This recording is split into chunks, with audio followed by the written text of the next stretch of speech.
Hey, welcome everyone. In this video, I'm doing an unboxing of the PlayStation 5. This is the gargantuan console from Sony. This is like a massive console I've seen in pictures, but I'll be interested to see what it's like in person. Going over the box, it's really simple. Nothing really, wow factor. They just kept it very, very simplistic. And one thing I noticed is with the box itself is that it's like kind of flimsy.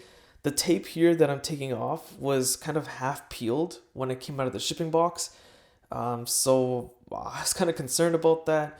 But let's see if everything is okay on the inside. It could be that just that the packaging and the tape is really poorly done, which is rather strange for such an expensive console. So trying to get this out, this thing is massive, as I mentioned. So I've only seen pictures of it, but to see it in person will be really interesting. And the box itself is a test to that, large form factor that you see a lot on the internet, and how Sony had really announced it, and even during their teardown video. So I'm just looking at what is the recommended method to unbox it. I don't want to damage this console. It's expensive. It's large and heavy. So first off is a smaller box at the top with a bunch of accessories, as well as some of the documentation that you'll need. So this includes a quick start guide in some various languages. And then, of course, warranty and safety information is the second document. Right? Fun reading right there, if you want. And then moving along, looks to be HDMI. I assume 2.1. It's an HDMI 2.1 cable. If you include one, it might as well be, right? Get the full capabilities of the console at 4K gaming. Next up is, I'm not sure what this is. I assume it's a base stand of some kind.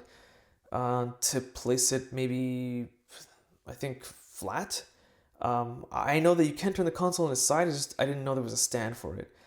Simple power cord, nothing special here, but I'm glad to see that the power cord would only take up a single slot on your power bar. And here's a new DualSense controller. So it does look very similar to the DualShock controller. It feels kind of similar, but the body itself, not the joysticks, but the body itself feels smoother in the hand, the material, the way they designed the plastic. So I'm kind of digging this futuristic look. But yeah, I mean, it feels like a regular DualShock controller. It has a USB-C port at the back for recharging. Very nice touch that is USB-C. And then here's the USB cable for the controller. One side is USB-C, which connects, getting my tongue twister words out. One side is USB-C that connects to the controller, and the other side is USB-A. Not sure why. It should just been full USB-C throughout, but that means that the PlayStation 5 console is going to have USB-A ports on it, which is kind of disappointing. I guess a similar case to the Xbox Series X, which I have done a review. You can find a link to that review in the video description. So here's the console itself. This thing is rather heavy, and just taking at its packaging, this is huge, man. Let's just see if I can kind of demonstrate what I mean.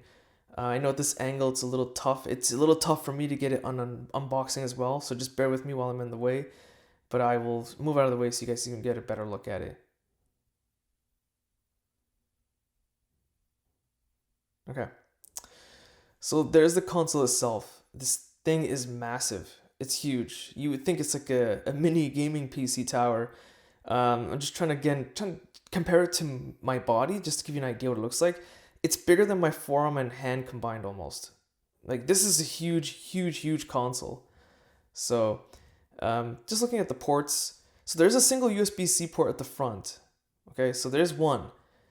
But I'm just interested to see where's the stuff. So there's the optical drive. And at the back you have what looks to be USB-A fitting ports. Very strange. Why would they do a mix sign of ports? But it is what it is, right? So I'll get into those details and more in the review video when it's up and running.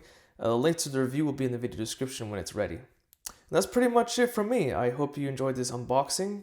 Be sure to check out my social links in the video description. And thanks for watching.